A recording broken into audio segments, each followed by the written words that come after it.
土地，是不是代表是我公司的重大的经营决策？所以你们会看到广块一个叫做资本支出决策，有没有？有上到吗？那我相信各位同学应该买股票，什么台积电要资本支出，就在讲这个东西啦，机台设备 ，OK。那你面对这种风险当中，因为你要估计决策嘛，就是针对不确定性，不确定性当中，你开始会考虑一个问题：我到底要花多少钱？那我因为花了这个钱，我可能会丧失什么利益？这个利益就是什么？我的机会成本。其实说穿了，也没什么学问的，只是我们会把它弄得故意很学理化，对不对？那 OK， 我继续决定要不要做当中的时候，那时候老师就会开始讲一个观念，你们一定上到北好，老师有个成本的概念嘛，对不对？你们就记得学会计的人就很务实，实际看到 money 才叫 money。那已经没有用红色，看人吃力，对不起哦。那在会计当中所讲的成本，说穿的有定义了一堆。我跟你们讲，成本就是很单纯，就是认你有没有实际上花这个钱，就叫成本啊。这样你们了解了吗？会计就看你有没有出钱出来啦。你最后一定要转做一个叫做货币，就是 money， 就是 money， 就记得抓这个原则。他讲的很多学理有没有？那个是学术上的定义啦。其实说出来就是你有没有花这个钱。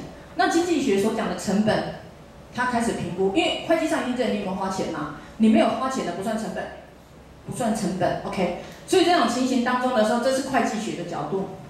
那经济学角度说，我实际上我要会计上他告诉我是要买这些机器，买这些设备，这叫我的资本支出要花钱嘛。可是你要做决策，你有面对不确定，我可能有选的这个 A， 又另外一个 B 没有嘛。所以这种情形呢，我有一个叫做机会成本出来，就是我要去评估我要放弃某个方案。选的这个 another， 下一个 another 就不能用了，对不对？这很实际的嘛。那我再继续做这个，到底要不要买的过程当中，或者我要扩充的过程当中，有一个在考虑到影响我买这一台机器，或者我买这个设备，不管我要做决策，是不是有我要相关的部分？所以你们看到经济学当中是不是有个概念一个出来？真不好意思，下次改进这个东西这个东西叫做沉没成本，因为你要进行决策嘛，面对不确定性嘛，所以老师有上到一个叫做攸关性，有没有？你们有记得吗？相关性啊？还没上。有啦，管经课本有上，上的叫相关性，没关系。那我可以跟各位同学报告什么叫攸关性？其实攸关性你就记得抓一个原则，会影响到你决策就叫攸关。只是管经把它翻译叫相关嘛。那 OK， 在这种情形当中，会影响到你花钱的，绝对是你要出去的钱嘛，对不对？再来呢，你可能会放弃某个方案嘛。什么方案不会考虑到？就是一个沉没成本。什么叫沉没成本？学理上是不是告诉我们很复杂？那我跟你讲，其实说穿了一点是什么？生米煮成熟饭来不及的。那个就叫做沉没成本。很多客户问我，以前我们的客户问我什么叫沉没成本，我说公会计你对生米煮成熟饭都来不及的饭都已经煮了，都已经这样子了，怎么样？这时候想办法怎么负责，怎么把它摊嘛？会计上就怎么把它去摊销嘛，对不对？我不晓得这种比喻啦，会给老师知道的话，有没有？这个气死了，被你们这些。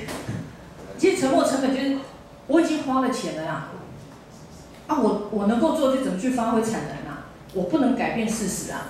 所以这个会不会影响到我未来在购买这些机器设备？不会嘛？这也是为什么他们所讲的沉没成本有没有？不予以考虑你未来的支出，这样你们了解意思了吗？因为说穿了也就是生米煮成熟饭的意思啊。但有一种比较歧视性的，我不会讲，什么嫁出去女儿泼出去的水收不回来，但是这种比喻也真的很对，泼出去水收不回来啦，覆水难收啦，也是这个味道啦，这个就是沉没成本。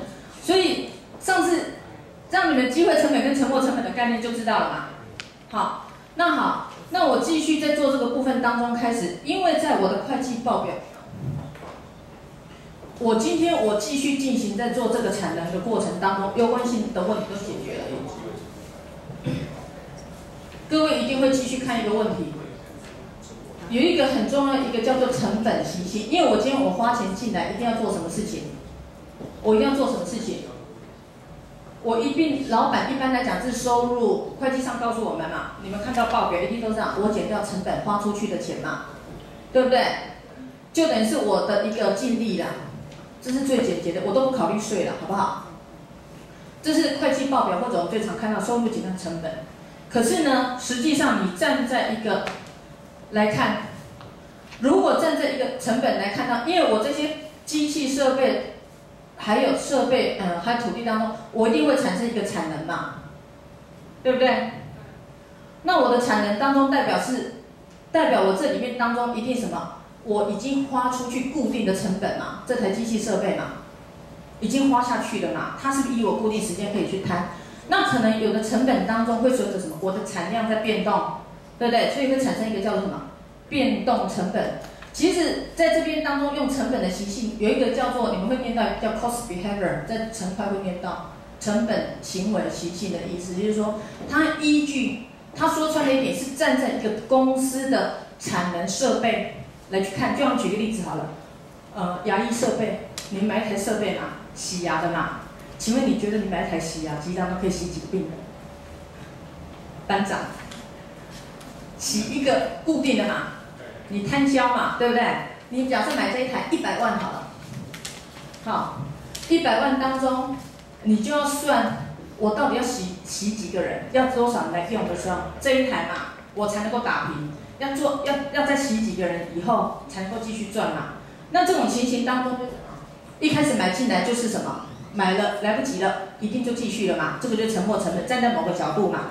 可是呢，我怎么去用的过程当中的时候，我必须是越多人，我是不是要比起越多人，对不对？洗牙嘛，这代表什么？变动量嘛。所以在成本的过程当中，以成本习性当中来区分，就是一个叫做什么？或是 behavior， 就是你再把成本固定成本当中一定有固定的底薪嘛，门关起来。还是要固定花钱，对不对？那个就是固定成本。那我有做多少生意才可以去做 ？OK， 好。会计上就是你们看到报表，因为他没有把成本分这两部分，所以你们就会看到说我没办法做决策。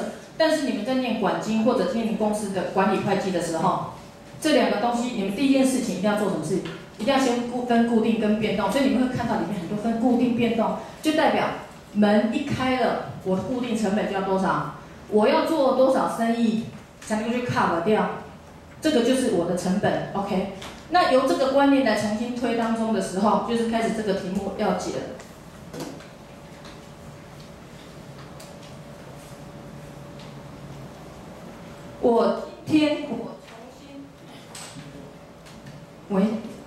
我是不是收入重新把以前是不是成本？弄鬼人这会像大杂烩就是叫净利嘛，我赚多少钱？可是老板说我怎么去看？我看不出来。我重新用管理会计或者管理经济的角度来看，我分成本习性不一样的哦。收入减掉什么？变动成本。它重新有一个概念叫做什么？边际贡献。你用这个角度同样的，你用这个角度再减掉固定成本。你不过把这两个变动、固定的概念重新拆，一个变动拆在这里，一个拆在这里，那你整个再看，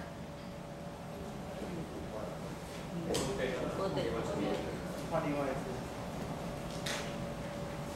那你去学姐里面是有同仁吗？你去学那边就是办公室有人吗？会请他们拿笔来？下班了。因为我平常对不起，我平常太依赖他们，我现在的东西在哪里我不知道。